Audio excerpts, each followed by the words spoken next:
Glasovi svetov.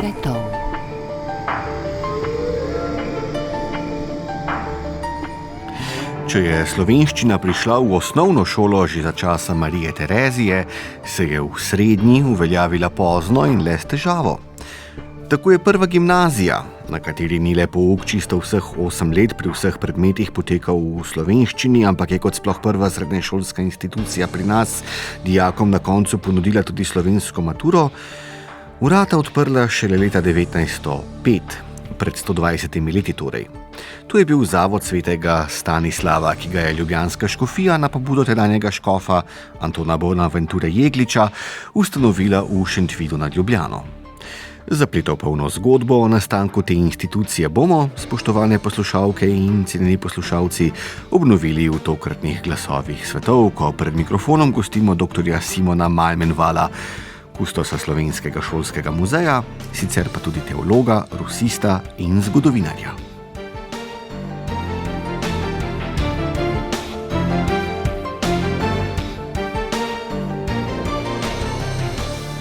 Dr. Simon Malmenval, od sredine 19. stoletja nekako se povsod po habsburški monarhiji krepi mreža gimnazij. Vlaga na Dunaju si tega želi, ne? In to velja tudi za dežele, v katerih so strnjeno živeli naši predniki, ne? Ampak ta nadvse dobrodošla širitev vendarle ni potekala brez določenih napetosti, kontroverznosti, političnih prerivanj, ne? Zdi se namreč, da je bilo vprašanje učnega jezika v gimnazijah, ali naj pouk poteka v slovenskem ali pač raje v nemškem jeziku, pravzaprav eno nevralgičnih političnih vprašanj tiste dobe, zlasti recimo zadnje četrtine 19. stoletja, pa še naprej, ne? In se seveda sprašujem, zakaj ni bilo samoumevno, da se v šolah, ki so jih večji del obiskovali dijaki slovenskega rodu, poučuje v slovenskem jeziku. Nemški jezik je bil državni jezik Avstrijskega cesarstva, kasneje avstrijskega dela Avstro-Ogrske monarhije. Nemški jezik se je uporabljal splošno v upravi, v politiki, v največji meri tudi v gospodarstvu in v vojski, seveda pa še toliko bolj v znanosti. Skratka, to je bil jezik, ki naj bi povezoval zlasti višje in bolj izobražene sloje. Po eni strani se je mislilo, da bodo posamezniki z izobrazbo v nemškem jeziku prestopili na nekakšno višjo stopnjo, da se bodo zavihteli nad večino, ki govori takšne ali drugačne jezike. Vemo namreč, da je Avstrijsko cesarstvo izrazito jezikovno, kulturno in sicer pisano. Drugi razlog, zakaj se takšen poudarek daje nemškemu jeziku, pa je tudi v tem, da naraščajoči nemški nacionalizem, ko se nemški nacionalisti iz Avstrije povezujejo s tistimi iz Nemčije in drugod, gojijo prepričanje, da je nemščina tisti okvir, ki omogoča povezanost države, posledično njeno moč in tudi dolgoročno njen napredek, njeno srečevanje z modernimi tokovi. Medtem ko, po njihovem mnenju, naj bi bili ljudski jeziki zaviralci napredka, zaviralci enotnosti, zaviralci moči države. Skratka, tu ima nemščina vlogo po eni strani kulturnega prestiža, po drugi strani pa ga kot glavno orožje vzamejo nemški nacionalisti. Seveda obstajajo tudi drugačna stališča. Predstavniki slovenskega narodnega gibanja, ne glede na njihovo idejno-politično usmeritev, ni tukaj bilo pomembno, ali so to konzervativci oziroma katoliško usmerjeni, ali je tu šlo za liberalce ali pa kasneje socialiste. Predstavniki slovenskega narodnega gibanja so ravno v slovenskem jeziku, podobno tudi predstavniki drugih slovanskih narodnih gibanj v monarhiji, bili prepričani, da prav raznolikost jezikov krepi moč in vzdržnost avstrijske monarhije. Nemščine seveda nihče ni zanikal, nemščine nihče ni želel ukinjati, vendar je želel ljudske jezike spraviti na približno isto raven, jim dati približno isti pomen, kakor je to veljalo za nemški jezik. Se pravi, v ospredju pri predstavnikih slovenskega narodnega gibanja je vprašanje enakopravnosti vseh prebivalcev avstrijske države. Kako, dr. Malmenval, pa je napredovalo potem uveljavljanje slovenščine v šolah? Zdaj, za osnovno šolo seveda vemo, ne? Tukaj ni bilo posebnih težav, država si je tako zelo želela, da bi najprej podaniki Marije Terezije, kasneje pa seveda državljani Avstro-Ogrske znali osnovnih bralnih in računskih operacij, da nihče ni pravzaprav pretirano se razburjal, če je v osnovni šoli potekal pouk v slovenskem jeziku. Ne? Ampak gimnazija je bila pa vendarle valilnica visoko izobraženih bodočih kadrov, ljudi, ki bodo popolnili pomembna mesta v cerkvi, v vojski, v državni upravi, na univerzah, v šolah, ne, ki bodo v gospodarskem in kulturnem smislu skratka prihodnost države. Tukaj je bil seveda pomislek glede uvajanja slovenskega jezika kot jezika poučevanja toliko večji, politični boji toliko trši. Pa bi vas prosil, da v nekaj najbolj grobih potezah ali točkah pokažete, kako je vsemu navkljub slovenščina kot jezik v gimnaziji napredovala skozi čas. V tem pogledu lahko opazimo nekako 3 faze. Prva faza je uvedba slovenščine kot učnega predmeta, kot enega izmed predmetov v učnem programu na gimnazijah, na nižjih gimnazijah in na drugih srednjih šolah, kar se zgodi že ponekod sredi 19. stoletja. Druga faza je širjenje slovenskega jezika ne več samo kot učnega predmeta, torej enega izmed predmetov, ki se poučuje, ampak tudi kot učnega jezika na nižjih gimnazijah. V tistem času gimnazije trajajo 8 let. Prva 4 leta se poljudno imenujejo nižje gimnazije, ostala 4 tako imenovane višje gimnazije. Že v 70. letih 19. stoletja nekatere nižje gimnazije začenjajo pouk izvajati bodisi delno, bodisi v celoti v slovenskem jeziku. Prvi takšen primer pri državnih ustanovah je nižja gimnazija v Kranju. Že v prvi polovici 70. let 19. stoletja se tam začne odvijati ta proces. Nekoliko kasneje se nekaj podobnega zgodi tudi v drugih srednjih šolah, recimo so tukaj v ospredju učiteljišča, torej posebne srednje šole namenjene za izobraževanje bodočih učiteljev, to je tistih, ki bodo poučevali v osnovnih šolah. Tretja faza pa pomeni v celoti izvajanje učnega procesa ali programa v slovenskem jeziku, se pravi slovenski jezik kot učni jezik. V tem primeru pa imamo tu prvo realko se pravi prvo nižjo realno ali naravoslovno gimnazijo v Idriji, kjer leta 1901 pouk v celoti začenja potekati v slovenščini. Seveda pa se tudi v takšnih ustanovah vselej ohrani nemščina kot državni jezik v smislu enega od predmetov, in sicer to je eden od predmetov, ki mu je namenjeno največ ur. Ima in ohrani vselej nemščina častno mesto. Prva državna gimnazija, klasična gimnazija, nenaravoslovna, torej tista, ki je bila takrat nekje družbeno najbolj ugledna, priznana, prva državna klasična gimnazija, kjer se pouk v celoti izvaja v slovenščini, je gimnazija v Gorici. Leta 1913 se to zgodi.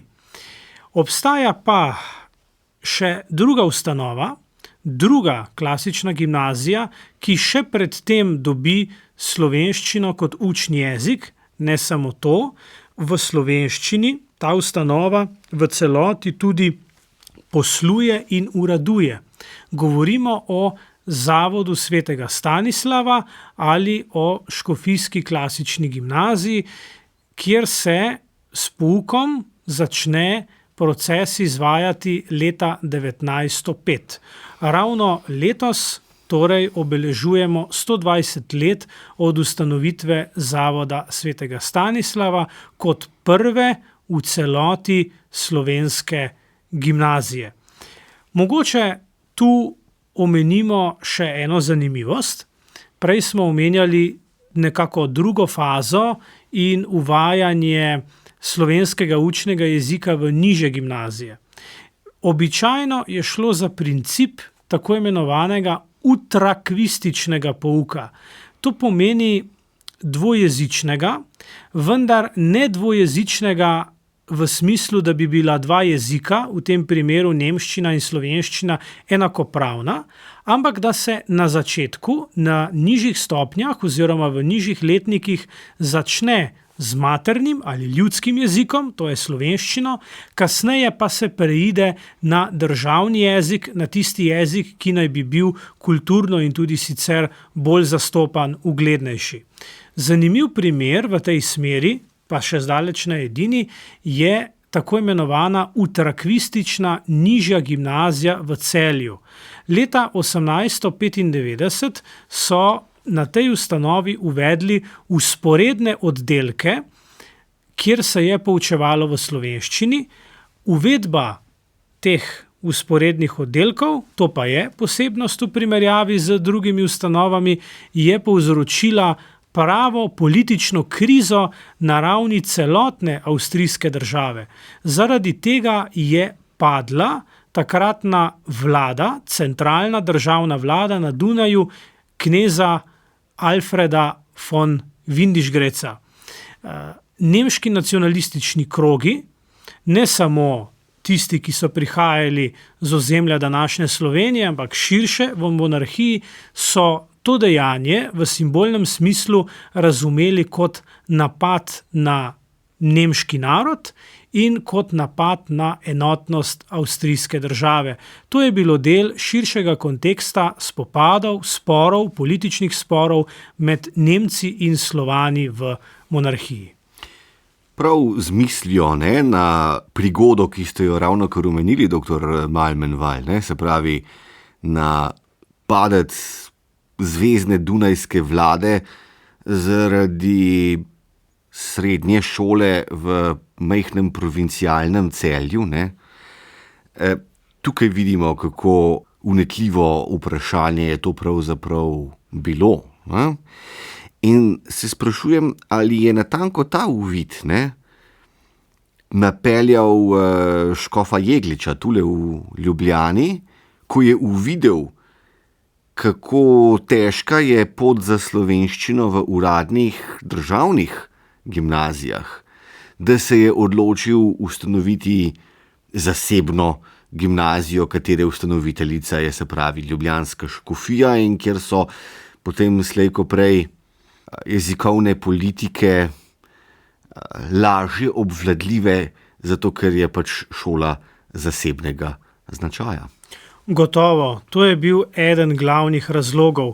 Promocija slovenskega jezika, ustvarjanje podlage za razvoj, za oblikovanje slovenskih intelektualcev, ki bi bil, tako je bil škof Jeglič prepričan, lažje dosegljiv in tudi hitreje dosegljiv pod okriljem cerkve, kakor pod okriljem države. Gotovo je bil škof Jeglič v tem pogledu izrazito narodno čuteč, narodno zaveden cerkveni hierarh. Drugi razlog pa je bil idejno-verske narave. Škof Jeglič je želel vzpostaviti inteligenco, ki bo ne le narodno zavedna, ampak tudi katoliško usmerjena, tako v ožjem verskem pogledu, kakor tudi v širšem družbeno-političnem. V tistem času, na prehodu iz 19. v 20. stoletje, je med mladino in tudi sicer med visoko izobraženimi posamezniki prevladoval liberalni svetovni nazor v radikalnejših ali pa v blažjih oblikah. Kakorkoli že, katoliška cerkev v tistem času ni imela tako zastopane laiške inteligence, ki bi bila izrazito aktivna zunaj cerkve oziroma njenih organizacij, kakor je to seveda veljalo za liberalno inteligenco in nekoliko kasneje tudi socialistično, ki je bila seveda v celoti laiška. Zato škof Jeglič na podlagi nekega specifičnega dogodka, to je na podlagi zborovanja slovenskih visokošolcev, kot so takrat temu rekli, to je v resnici shod slovenskih študentov, predvsem tistih, ki so takrat študirali na Dunaju, Ljubljanske univerze takrat seveda še ni bilo, so leta 1898 ti slovenski študentje večinsko zavrnili predlog manjšinske katoliške študentske organizacije, da bi se združili, ne glede na nazorske razlike, v dobro slovenskega jezika in v prid ustanovitve bodoče slovenske univerze na katoliški verski podlagi. Češ, Slovenci so zgodovinsko katoliški narod, katoliška vera daje osnovo nekemu etosu, nekemu skupnemu sistemu mišljenja, vrednotenja, obnašanja, torej združimo se zaradi narodnih ciljev, upoštevajoč naše katoliške korenine. Tega večina ni sprejela. Škof Jeglič je bil nad tem dejstvom globoko zaskrbljen, lahko bi rekli tudi užaljen. Uvidel je, da se časi spreminjajo, da vpliv katoliške cerkve ni več samoumeven. Zato je, tako v narodnem, kot tudi v idejno-verskem smislu, želel oblikovati izobraževalno organizacijo, kjer bi bila ta dva ideala, narodni in verski, združena. Zato naredi vse, tako v propagandnem smislu, se pravi prepričevalno, kakor tudi v finančno-organizacijskem smislu, da zgradi in naposled tudi vzpostavi leta 1905 gimnazijo, klasično gimnazijo s pridruženim internatom, takrat so temu rekli tudi konvikt, kjer se bodo izobraževali mladeniči, bodoči intelektualci, za katere sta bili predvideni dve smeri razvoja. Nekateri, seveda po svoji izbiri, prostovoljno, naj bi postali duhovniki, drugi pa laiški izobraženci. Bodisi z že zaključeno gimnazijo ali se pravi z maturo, ki je v tistem času veljala že za zelo visoko stopnjo izobrazbe, ali pa z nadaljevanjem študija in poklicev v različnih smereh, bodisi v medicini, v pravu, v gospodarstvu, v politiki in tako naprej. Torej, vzpostaviti pogoje za široko razvejano mrežo narodno in katoliško čutečih izobražencev, ki bodo med Slovence širili znanje, čim bolj vsestransko znanje, obenem pa skupaj z znanjem, z napredkom, z gospodarskimi izboljšavami, s političnimi spremembami, kljub vsemu temu pa ne zavračali ali ne pozabljali na katoliško vero, kakor se je to dogajalo postopno, sicer počasi, a vendarle na strani liberalne inteligence. Zakaj odločitev za ustanovitev gimnazije z internatom? Saj šolski pouk poteka v učilnicah, ne v dormitorijih, dr. Malmenval. Razloga sta dva. Prvič, škof Jeglič je želel pritegniti v gimnazijo čim večje število nadarjenih dijakov, mladeničev z celotnega ozemlja ljubljanske škofije, pa tudi iz drugih s Slovenci poseljenih dežel. Ni namreč želel diskriminirati, če uporabimo ta sodoben izraz, tistih, ki ne živijo v Ljubljani ali okolici, prav tako ni želel diskriminirati tistih, ki izhajajo iz okolij, iz družin s slabšim socialnim položajem. Zato je seveda preko raznih donacij in sredstev ljubljanske škofije podpiral tudi te dijake. Drugi razlog, zakaj internat, pa je, da v internatu poteka tisto moralno-duhovno oblikovanje, kakršnega gimnazija, katerakoli že gimnazija ali sorodna ustanova, ne more vsaj neposredno ne posredovati. V internatu, v sklopu življenja, vsakdanjega življenja dijakov, tistega, ki je nadaljevala znanje pridobljeno pri pouku in prek učenja iz knjig, se je namreč dogajala verska vzgoja, vsakodnevna sveta maša, razne molitve, razne duhovne vaje, razni nagovori vzgojiteljev, rekli so jim vzgojni prefekti, razne druge aktivnosti, kot so športne, gledališke, literarne in tako naprej. Obstajala je celo verska bratovščina, molitvena bratovščina, to je Marijina kongregacija, v katero so bili dijaki škofijske klasične gimnazije od začetkov pa potem do druge svetovne vojne, do njene ukinitve, večinsko v višjih letnikih tudi vključeni. Skratka, po zasnovi škofa Jegliča in vodstva Zavoda svetega Stanislava, ki je, kot smo rekli, sestavljen iz dveh enot, iz gimnazije in iz internata, je vedno bila v ospredju želja po celoviti formaciji, intelektualni in duhovno-moralni. Dobro, to lahko razumem, ne? Ampak sprejeti odločitev, škofija bo vzpostavila gimnazijo z internatom, je eno. To uresničiti je pa nekaj drugega. Ne? Pa se sprašujem, s kakšnimi težavami, problemi se je škofija soočala, ko je šlo za gradnjo te nove gimnazije.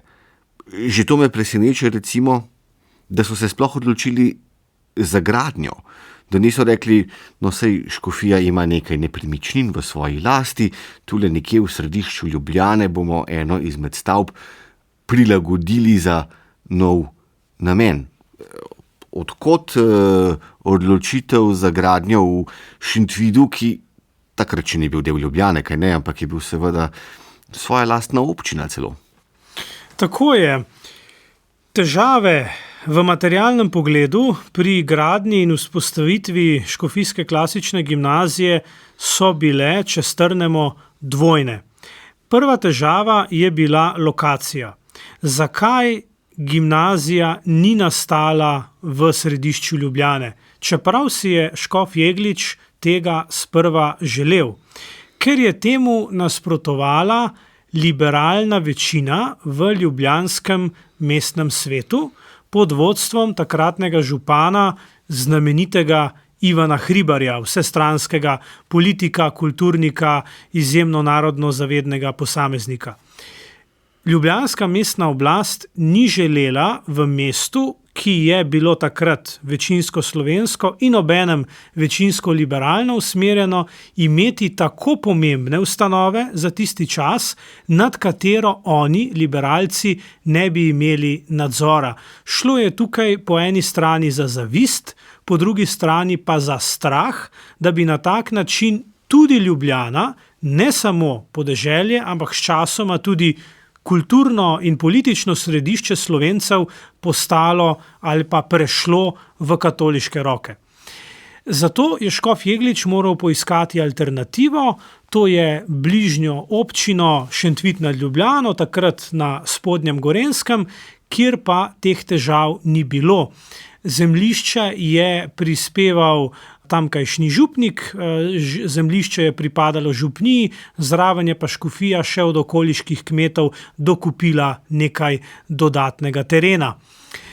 To je ena plat. Druga plat materialnih težav pa so izjemno visoki finančni izdatki za gradnjo. Ljubljanska škofija se je tu močno zadolžila. Znašla se je celo pred finančnim zlomom, bankrotom. Morala je poseči tudi po sekanju in prodajanju gozdov v okolici Gornjega grada v Zgornji Savinjski dolini. Prav tako je prosila za finančna sredstva druge škofe po avstrijski in širše avstro-ogrski monarhiji, od škofov na Hrvaškem, na Južnem Poljskem, na Ogrskem, celo od Slovencev v ZDA so prihajala sredstva. Razne zapuščine duhovnikov, ko so umrli, ali pa posameznikov, nekih bogatejših vdov in drugih, obstajajo primeri, ko je ogromno ljudi zapuščalo svoje premoženje ljubljanski škofiji ravno z namenom vzpostavitve in nadaljnega, kasneje tudi nadaljnega delovanja prve v celoti slovenske gimnazije. Skratka, finančna bremena so bila ogromna. Zakaj? Prvič, ker je že sam koncept gimnazije z internatom zasebne narave, brez neposredne državne pomoči predstavljal ogromen zalogaj. Drugi razlog pa je bila velikost, pravzaprav orjaška struktura gimnazije in internata, ki je zrasla v Šentvidu. Celotna zazidalna površina osrednjega objekta je znašala impresivnih 10.000 kvadratnih metrov. Bilo je v tej stavbi nad 1000 oken. Glavni hodnik je meril več kot 200 metrov. Skratka, ogromna struktura. Pravzaprav največja stavba takrat v deželi Kranjski. Torej nekaj impresivnega. Še danes, verjetno kdo od naših poslušalcev je že bil na lokaciji škofijske klasične gimnazije, še danes se ta struktura navzven zdi impresivna. Poleg tega, tu je treba omeniti, da je bila konstrukcija te stavbe profesionalno izvedena. Recimo, arhitekt, ki je za vse to poskrbel, bedel nad tem projektom, je bil Josip Vancaš, arhitekt hrvaško-češkega rodu, ki je živel v Sarajevu in ga je škof Jeglič poznal že iz svojega sarajevskega obdobja, namreč prednje postal ljubljanski škof, je bil dolga desetletja generalni vikar in predstojnik stolnega kapitla v Sarajevu. Tudi tam se je izdatno ukvarjal s katoliškim šolstvom, pa ga je povabil v Ljubljano, naj mu pomaga pri snovanju in uresničitvi zamisli o katoliški gimnaziji. Tudi drugod po Ljubljani, recimo mestna hranilnica ali pa hotel Union, je delo istega znamenitega arhitekta. Skratka, obsežnost projekta in tudi želja po čim hitrejši gradnji. Prvi, torej temeljni kamen je bil postavljen leta 1901, pouk se začne že septembra 1905, torej za takratni čas zelo hitro obdobje konstrukcije take ogromne strukture, sicer zaključena v celoti je bila leta 1910, a vendarle vse to ta zahtevnost z več plati terja izjemne finančne izdatke in vsestranske organizacijske napore. Ja, resnično so imeli polne roke dela na ljubljanski škofiji, ne, z gradnjo škofijskih zavodov tule v Šentvidu, ne, ampak to seveda še zdaleč ni vse. To je samo lupina, ki jo je treba napolniti z vsebino.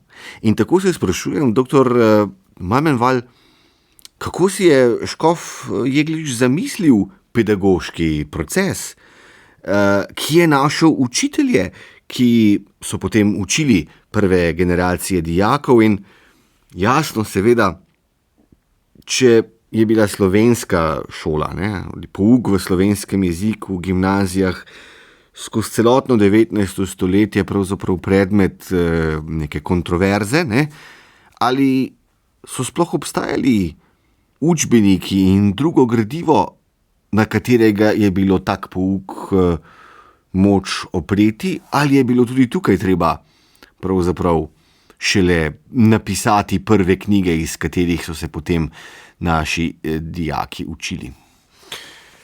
Ta podvig je, če razumemo kontekst tistega časa, resnično impresiven. Škof Jeglič je izbral med mlajšo generacijo škofijske ali svetne duhovščine najbolj nadarjene in tudi najbolj željne posameznike, ki jih je s tem namenom, da bi oblikovali bodoči pedagoški kader na gimnaziji, poslal na študij na različne univerze, predvsem na Dunaj, kjer so poleg že predhodne teološke univerzitetne izobrazbe pridobili še posvetno univerzitetno izobrazbo, recimo iz klasične filologije, iz zgodovine, iz živih jezikov, iz matematike, geografije in tako naprej. To je bila vseskozi usmeritev, želja, pravzaprav ponos te gimnazije vse do začetka druge svetovne vojne, do njene ukinitve, da tamkajšnji profesori, v glavnem nekje 3/4 je tu šlo za duhovnike, poleg svoje temeljne teološke izobrazbe združujejo tudi širok razgled, široko usposobljenost na posvetnem področju. In da seveda te posvetne vede posredujejo, jasno, z katoliškega stališča oziroma v luči nauka ali pozicije ustanove, torej katoliške cerkve, ki ji pripadajo. Torej skladnost na neki način med vero in razumom, med cerkvijo in posvetnimi izobrazbenimi in drugimi tokovi. Kar zadeva učne pripomočke, učbenike in drugo gradivo, je ravno ta gimnazija orala ledino. Za višje razrede gimnazije do takrat slovenskih učbenikov ni bilo, ker drugod pouk v slovenščini na gimnazijah v višjih letnikih še ni potekal. Potekal je v nemščini. Ravno v sklopu Zavoda svetega Stanislava se izdajo prvi učbeniki za latinščino, grščino, slovenščino in tudi druge predmete v slovenskem jeziku, kar kasneje koristi tako državnim gimnazijam in drugim srednješolskim ustanovam, kakor tudi, to pa je še bolj pomembno, kasneje po prvi svetovni vojni, po letu 1918, v sklopu nove jugoslovanske države, ko izobraževanje postane v celoti izvajano v slovenskem jeziku, ravno izkušnja, zgled Zavoda svetega Stanislava služi kot izhodišče za hitro in dokaj gladko prehajanje iz nemškega v slovenski jezikovni okvir pri poučevanju. Tukaj naj omenimo dva primera. En primer je grško-slovenski slovar Antona Doklerja, izdan že pred Prvo svetovno vojno.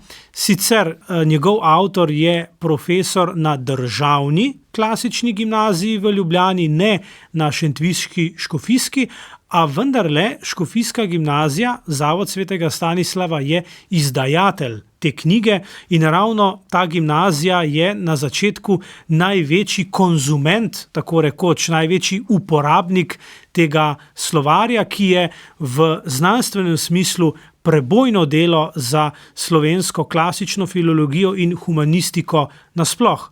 Potem drugi zelo markanten primer je Slovenska slovnica za srednje šole, izdana leta 1916. Njen avtor je Anton Breznik, znameniti slovenski jezikoslovec, dolgoletni profesor, kasneje tudi ravnatelj na škofijski gimnaziji v Šentvidu. Ta učbenik slovenščine, Slovenska slovnica za srednje šole, je prvi te vrste, namenjen specifično za srednje šole in pisan v slovenskem jeziku, kasneje dobi več izdaj in seveda preraste že na samem začetku srednješolski okvir, to je pravzaprav prva znanstvena slovnica v slovenskem jeziku modernega tipa, ki utre pot podobnim in še boljšim priročnikom skozi 20. stoletje. Isti avtor, Anton Breznik, je na primer za ilustracijo avtor slovenskega pravopisa iz leta 1937, ki je prvi moderni znanstveni slovenski pravopis, kot osnova služi kasnejšemu in še danes veljavnemu pravopisu akademika Jožeta Toporišiča. Skratka, Zavod svetega Stanislava ogromno doprinese razvoju slovenskega jezika, slovenski znanstveni in sorodni terminologiji.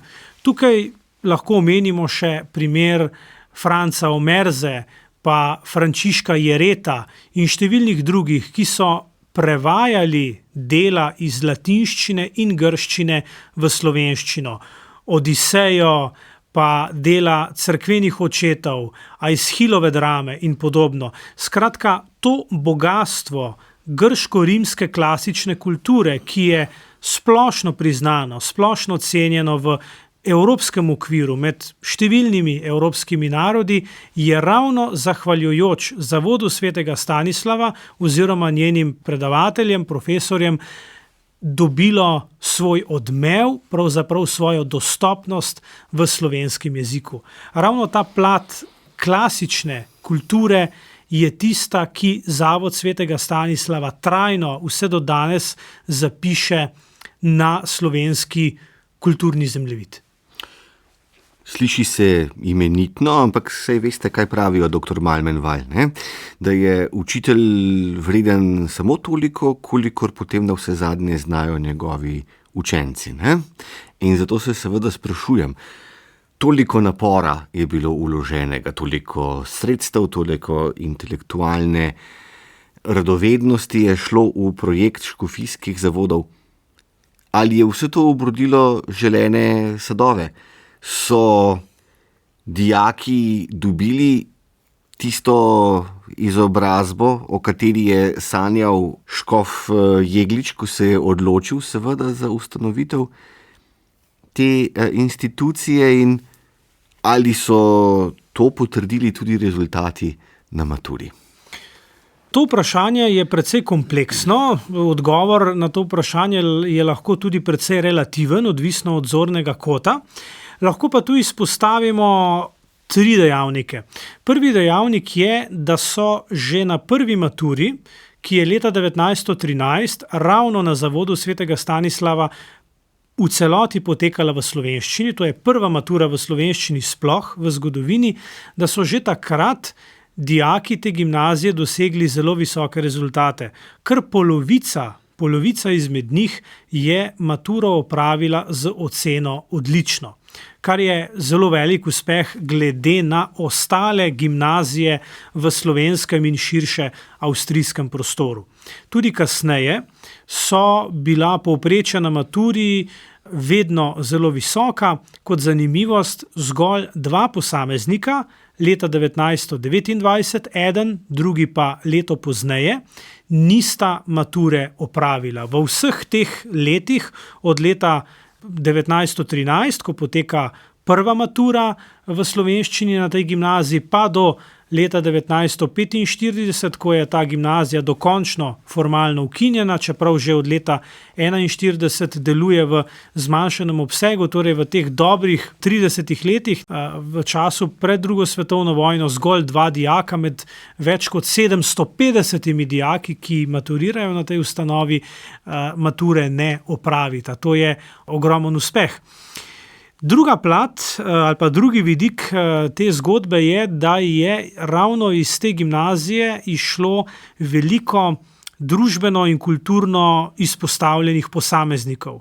Recimo kasnejši ljubljanski nadškof metropolit Alojzij Šuštar ali pa predsednik prvega parlamenta, prve skupščine samostojne Republike Slovenije France Bučar ali pa kot profesor, ne kot dijak, znameniti slikar, eden od začetnikov nadrealizma v Jugoslaviji Stane Kregar ali pa znameniti arheolog, akademik, eden najbolj znanih ustvarjalnih slovenskih arheologov Stane Gabrovec ali ljubljanski škof Vovk, potem tudi številni drugi, kot recimo prevajalec Janko Moder ali pa akademik, klasični filolog, dolgoletni profesor grške književnosti na ljubljanski filozofski fakulteti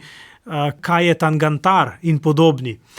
Torej, veliko posameznikov, ki veliko doprinese slovenski kulturi, slovenski misli, na vsezadnje tudi slovenski katoliški cerkvi. Tretja plat ali pa tretja smer v tem kontekstu pa je, da ta ustanova vse skozi obstane in pravzaprav jo šele izjemni pritiski druge svetovne vojne spravijo tako rekoč v uničenje. Ta gimnazija se zelo uspešno znajde tudi po spremembi državno-političnega okvira po prvi svetovni vojni. Tudi v državi, v prvi Jugoslaviji, ki je konfesionalno raznolika, kjer katoliška vera ni več državna vera, za razliko od Avstro-Ogrske monarhije, kjer obstajajo močni poskusi po zlitju slovenske narodne zavesti v jugoslovansko narodno zavest, ko ni več germanskega pritiska, kot tistega dolgoletnega drugega, nekakšnega sovražnika ali vsaj tekmeca, se ta gimnazija zelo dobro znajde v tem okolju, v novih razmerah. Zdaj, da pa ne bi zadevo slikali povsem romantično ali že hagiografsko, pa omenimo tukaj recimo 2 problema, 2 zanimivosti, mogoče bo to za poslušalce še posebej zanimivo, in sicer, da so v 20. in v 30. letih 20. stoletja duhovniki ljubljanske škofije vztrajno ponavljali kritično stališče, češ da iz te gimnazije izhaja premajhen delež duhovnikov. Zgolj za tiste čase, danes bi bilo to enormno, ampak za tiste čase zgolj okrog 40% maturantov te gimnazije se odloči za nadaljnjo pot v duhovniškem poklicu. Večina, med 50 in 60%, pa se odloča za posvetne poklice. To marsikoga v tistem času moti in pravi, saj ta gimnazija ne izpolnjuje poslanstva, to je prvotno naj bi to vendarle bil tako rekoč intelektualni servis za ljubljansko škofijo in za formacijo klera, ki naj bo vsestransko izobražen. Druga, recimo, temnejša plat te ustanove je, da je dolgo časa, vse do konca 30. let 20. stoletja, vse do pravzaprav nastopa škofa Rožmana, vodstvo zavoda, vzgojni prefekti in drugi so sistematično odpirali in brali pisma dijakov, tudi tista, ki so jih pošiljali svojim domačim. Se pravi, vzdušje izrazitega nadzora, izrazito natančno oblikovanega dnevnega reda. Danes bi temu rekli formalizem, rigidnost. Se pravi, izobraževalna ustanova, ki bolj kakor na vzgojo značaja in oblikovanje duha, kar naj bi uradno veljalo, skrbi za zunanji vtis, za zunanji red, za videz nekega idealnega okolja. Potem en zanimiv problem, ki ga je prav tako šele škof Rožman rešil ob koncu 30. let 20. stoletja, je prehrana. Neravno okusne jedi in prerivanje dijakov v določenih spominih oziroma v zapisnikih konferenc profesorskih piše, da se je pač dogajalo leta in leta huronsko dretje pri kosilu, ko so prihajali dijaki s pladnji in s krožniki do tistih pultov, kjer so delili hrano. Skratka, neka neurejenost v tem čisto zemeljskem prehranskem smislu. Tudi določeni problemi, sploh na začetku, ko je bil ravnatelj in nekaj časa tudi, kakor so imenovali, rektor, to je vodja vzgojnega zbora, ne samo profesorjev, ampak tudi vzgojiteljev, tistih v internatu, v dijaškem domu, ko je bil na položaju Janez Frančišek Gnidovec, značajsko zadržan, nekoliko mile osebnosti, ni znal profesorjev in vzgojiteljev dobro med seboj povezati in jih usmeriti v eno smer, da so nekateri profesorji radi popivali po bližnjih gostilnah, da niso spoštovali navodil rektorja oziroma ravnatelja in tako naprej. Skratka, obstajale so tudi neke senčne plati. Tako je pač vselej v tem našem svetu, dr. Malmenval, ampak tole moramo vprašati, ko sva se že pogovarjala, se pravi o uspehih na maturi, pa se mi zdi, da nama je ta aspekt nekako spolzel med prsti. Govorili ste o utrakvizmu, govorili ste o težavah pri upeljevanju slovenščine kot jezika poučevanja v gimnazijah. Govorili ste o tem, da če so že začeli v nižji gimnaziji, seveda s poukom v slovenskem jeziku, ko so dijaki navsezadnje prišli tja v 8. letnik, to je naš današnji 4., je večji del bilo vse v nemškem jeziku.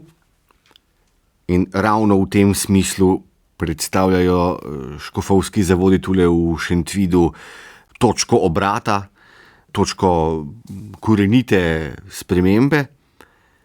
Ampak kaj pa sama matura, samo preverjanje znanja? Je tudi to potekalo v slovenskem jeziku, kakor vse ostalo? Ali je tukaj pa vendarle se je šlo za izpit državnega pomena, kaj ne? Morala ustanoviteljica in potem tudi gimnazija za njo popustiti? Ne, v tem primeru je res šlo za prvo maturo, ki je v celoti potekala v slovenščini, razen seveda pri izpraševanju iz nemškega jezika kot enega od obveznih predmetov, kjer je seveda zadeva potekala v nemščini. Večjo težavo z izvajanjem pouka v slovenskem jeziku je škof Jeglič uspel preseči že leta 1909, 4 leta pred tem, ko mu je sprva deželni šolski svet v Ljubljani zavrnil izvajanje pouka v slovenskem jeziku, ker kar je tudi bilo res, učbenikov za višje letnike gimnazije še ni bilo v slovenščini, potem pa je posredoval osebno škof Jeglič pri takratnem ministrstvu za izobraževanje na Dunaju in pri nekaterih visokih klerikih na Dunaju, da je zadeva z Dunaja prišla kot odobrena, tako da pri sami maturi teh težav ni bilo. Glavni razlog, zakaj teh težav ni bilo, je, da je tu šlo za zasebno gimnazijo, ne pa državno. Ker pa so uvideli, da je ta matura potekala zelo uspešno, vključno s tem, da je kar polovica dijakov dosegla odlično oceno, in to so videli seveda tudi zunanji ocenjevalci, ki so seveda tam bili prisotni. Ni šlo to za neko povsem interno maturo, ampak maturo, ki je dobila javno priznanje, je gimnazija kot celota leto pozneje, leta 1914, že dobila tako imenovano pravico javnosti, se pravi, da njen pouk, njene vsebine in spričevala, ki jih izdaja ta ustanova, država priznava kot splošno veljavna na celotnem ozemlju Avstro-Ogrske. Torej, matura v slovenskem jeziku je pomenila po eni strani preboj v jezikovno-simbolnem smislu, tudi v kontekstu narodnega gibanja, potem je pomenila preboj pri uveljavljanju slovenščine tudi na ravni znanstvenega izrazoslovja in s tem pripomogla k nadaljnemu razvoju slovenščine v znanosti, v nadaljnih letih in desetletjih. Po tretji strani pa je ravno ta matura pripomogla, da je škofijska gimnazija prejela javno priznanje s strani države. Torej, z maturo nekje Zavod svetega Stanislava se dokončno ustali v slovenskem in širšem avstrijskem prostoru. Kot lahko bi rekli, vendarle zgodba o uspehu, do seveda svoje tragične prekinitve v letu 1941 in dokončne razpustitve leta 1945. Namreč tu je mogoče kot za konec treba tu izpostaviti, da enako sovraštvo do katoliške cerkve, kakor to izražajo komunistične oblasti po drugi svetovni vojni, to izraža tudi nemški okupator. Velikokrat se pozablja, da je nemški okupator oziroma nacionalsocialistična ideologija prav tako ne samo protikatoliška, ampak protiverska. Ne gre tu samo za komunistični pritisk, pri nemškem okupatorju je pa tu šlo seveda še za izrazito nasprotovanje slovenskemu jeziku in vsem ustanovam, ki so kakorkoli pripomogle k ohranjanju in razvoju slovenščine, slovenske zavesti, in seveda Zavod svetega Stanislava je bila glavna ustanova, poleg Univerze v Ljubljani, ki sicer takrat pade pod italijansko okupacijsko območje, ampak vendarle na nemškem okupacijskem območju takratnega slovenskega ozemlja je ravno Zavod svetega Stanislava tista ustanova, ki Nemce v kulturnem pogledu najbolj moti. Ja, seveda, meja med Tretjim rajhom in fašistično Italijo je potekala ravno v Šentvidu, zavodi so se znašli severno od meje na nemški strani. Preden zaključiva dr. Simon Malmenwald, čisto samo še kratko vprašanje. Sveti Stanislav ni svetnik, ki bi bil prav posebej dobro udomačen na naših tleh, pa se sprašujem, zakaj se je škof Jeglič odločil svojo ustanovo imenovati prav po svetem Stanislavu. Sveti Stanislav Kostka je živel v drugi polovici 16. stoletja na Poljskem. Bil je jezuitski pripravnik, velja za zgled marljivega učenja v posvetnem smislu in globokega molitvenega življenja v duhovnem smislu. Nekako ideal mladega človeka, ki ga zanima znanje tega sveta, hkrati pa so njegove misli in njegovo življenje je obrnjeno nekje navzgor, k Bogu. Zakaj sveti Stanislav, zakaj Poljak? Ne samo zaradi njegove povezave z mladino, ampak še toliko bolj, ker so škofovi, torej Jegličevi svetovalci na začetku 20. stoletja pod vtisom slovenskega narodnega gibanja in s tem povezane solidarnosti do drugih slovanskih narodov, torej občudovanja kulture in drugih slovanskih jezikov, želeli poudariti slovensko vez z drugimi Slovani, predvsem z drugimi katoliškimi Slovani, zato jim je bil poljski svetnik ne samo zaradi mladine, ampak tudi zaradi slovanstva blizu. Torej, slovenstvo, ki je v tesni povezavi s slovanstvom, in še lik, ki recimo naj bi nagovarjal mladega človeka. Tako da sam lik svetega Stanislava nekje združuje duha tistega časa. To še danes vemo, tudi danes sveti Stanislav niti takrat, niti danes ni bil v slovenski zavesti, niti cerkveni, niti širši posebej ustaljen, ampak ravno zaradi te ustanove pa lahko govorimo o nekom, ki pa je vendarle del slovenske kulturne zgodovine. Dr. Simon Majmenval, najlepša hvala za tale intriganten pogovor in za vsa pojasnila. Hvala tudi vam. Vam, spoštovane poslušalke in cenjeni poslušalci, pa najlepša hvala za pozornost. Srečno! Glasovi svetov. S tem smo prišli do konca tokratnih Glasov svetov. Oddajo, ki lahko prisluhnete tudi v obliki podcasta ali jo poiščete na spletni strani programa Ars, sem pripravil in vodil Goran Dekliva, zvočno pa jo je oblikoval Miha Klemenčič.